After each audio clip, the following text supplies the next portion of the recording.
PT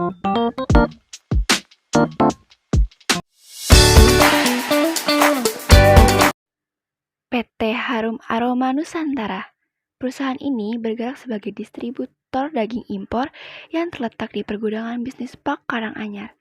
Perusahaan ini beroperasi di bawah pimpinan Bapak Hadrian dan Ibu Inges sebagai manajer. Budi Dharma, saya Desi, Saya Candika, saya Yogi. saya Stefani, saya Felicia Fardiani. Saya Randy Kristian. Iya, pada hari ini kita mau mewawancarai beberapa pertanyaan ke perusahaan ibu tentang leadership di perusahaan ibu tuh kayak gimana sih? Pertama, sebagai seorang pemimpin nih, menurut ibu kepemimpinan itu apa sih? Kalau kepemimpinan saya itu kepemimpinan ya sikap dari seorang dalam memimpin suatu perusahaan biar visi misinya itu berjalan lancar gitu loh. Menurut saya sih itu ya. Menjalankan visi dan misi ya? Iya, visi dan misi dalam suatu perusahaan itu tujuannya apa gitu loh. Iya. Terus yang kedua Bu, menurut Ibu apakah kepemimpinan itu sama halnya dengan kekuasaan? Oh tidak, kalau saya tidak. Tidak. Kalau kekuasaan itu hanya untuk berkuasa gitu kan ya. Kalau pemimpin itu kita bisa maksudnya dengan bawahan. Kita tidak menutup kemungkinan itu kita bisa toleransi, bisa juga kita mendengar apa kata-kata karyawan, ya kita saring lagi apa pendapat mereka. Kalau kekuasaan itu ya kan kita punya kuasa. Jadi apapun yang menurut kita A gitu loh. Jadi kalau menurut saya tidak beda. Selanjutnya Bu, yang ketiga, dalam memimpin perusahaan, karakter mana yang Ibu terapkan? Maksudnya karakter yang mana aja nih maksudnya?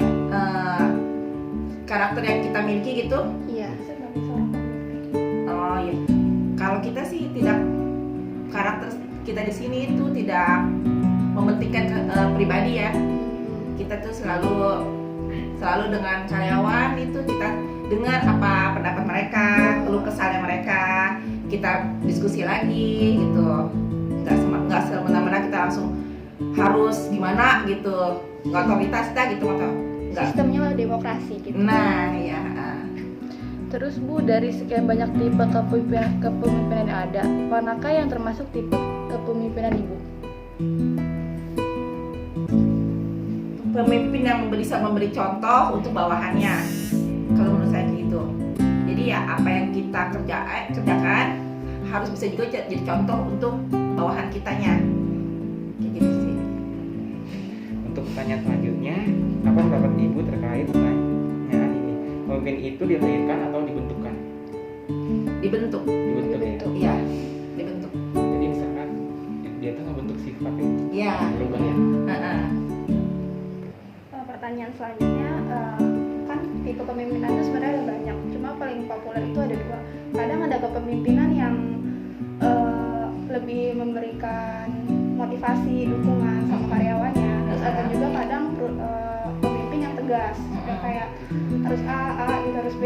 Menurut Ibu, mana sih yang lebih efektif supaya karyawan tuh lebih maksimal?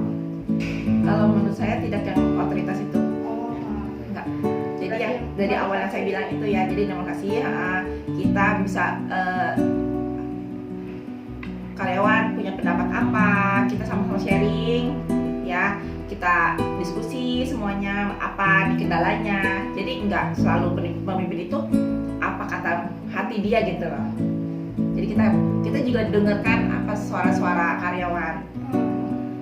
Lalu biasa kan di setiap perusahaan tuh ada budaya di perusahaan tersebut ya. Kalau di perusahaan ini apa sih budayanya? Kerjasama. Oh, kerjasama. Iya. Jadi satu sama lain harus bisa. Ya. Kita di sini banyak berbanyak divisi-divisi ya. Cuma nggak harus divisi gudang selalu, divisi admin, divisi packing, nggak selalu. Kita tuh berbaur lah ya namanya. Misalnya salah satu dari kita ada yang repot atau apa, kita bantu. Kita harus bisa kerjasama lah intinya. Iya. Berarti bisa saling bantu ya. Kita Iya. kan ibaratnya kayak tim gitu ya. Nah ya benar. Selanjutnya, selama memimpin PT, masalah apa yang sering Ibu hadapin, terus bagaimana cara Ibu menghadapi masalah tersebut? Paling sering sih ya biasa karyawan suka ya ada aja yang namanya kayak suka telat masuk ada deh ya, terus nggak masuk tanpa alasan, terus ya namanya ada aja ya namanya yang ribut-ribut kayak gitu ya, ada aja lah namanya satu sama lain kita beda-beda sifat gitu kan. Tapi ya kalau saya ngarepin itu biasa sih pertama saya tegur, kedua dia masih kayak gitu dapat SP, ketiga masih begitu saya dapat SP kedua, ya masih juga ya udah berarti udah cut gitu. Oke, langsung kalau udah nggak ada toleransi langsung. Iya. Iya. Untuk pertanyaan terakhir, menurut Ibu seberapa penting sih seorang pemimpin dalam perusahaan? Kayak misalnya apa efek-efeknya kalau dalam perusahaan atau organisasi itu nggak ada pemimpin? Kalau menurut saya penting karena kita kalau nggak ada pemimpin nih ya bisa berdiri masing-masing. Kita tujuannya apa? Ya dia orang kan mungkin ini maunya ini, tapi kita harus ada visi misinya gitu loh. Jadi kalau ada pemimpin kan kita bisa ada yang arahin. Walaupun tidak semuanya kita itu mendengar apa kata pemimpin. Ya pemimpin juga kan kadang-kadang ada salahnya ya, namanya manusia gitu kan. Ya tapi kita berbalik lagi nih, mau perusahaan tuh kayak gini gitu loh.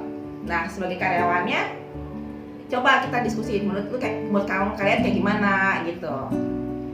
Nggak seharusnya, nggak selamanya kayak kita harus tetapin kayak gimana gitu, enggak juga sih kita di sini. Itu kita kerjasama dan toleransi lah di sini. Kayak gitu aja. Itu aja sih pertanyaan dari kita. Makasih atas informasinya. Semoga dapat berguna buat kita semua. Makasih Bu. Iya, makasih. PT Harum Aroma Nusantara memilih cara demokrasi sebagai tipe dalam kepemimpinannya. Karena menurut Ibu Inge, hal ini adalah yang tepat bagi para karyawannya agar dapat bekerja dengan maksimal. Pemimpin juga sangat penting di perusahaan ini, karena agar dapat tercapainya visi dan misi, diperlukan kepiawaian sang pemimpin di dalamnya.